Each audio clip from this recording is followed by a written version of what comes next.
நகையை திருடிய ஒரு வழக்கில் எஃப்ஐஆரே ஃபைல் பண்ணாமல் தான் கொஞ்ச நாள் வச்சுருந்தீங்க 2 நாளாக. கரெக்டா? முன்னாள் எஃப்ஐஆர் ஃபைல் பண்ணல தெரியுமா? ஒரு சிஎஸ்ஆர் கூட போடலை.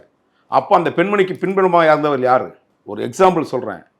இந்த சிறுவன் கடத்தல் வழக்கு பற்றி இன்றைக்கி நம்ம பல விஷயங்களை பேசுகிறோம்.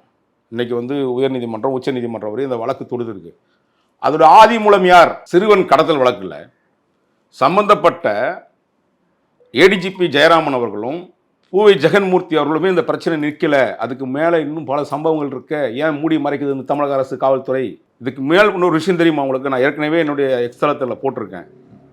இந்த பிரச்சனையை முதல்ல எடுத்து கையில் வச்சது ஒரு டாக்டர் சுஜித்தான்னு ஒரு பொம்பளை.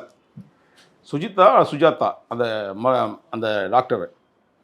அவங்க மதுரையில் இருக்கிறாங்க. அவங்க தான் இவருக்கு மதுரையில் இருக்கக்கூடிய மந்திரி, கனிம வள மாஃபியா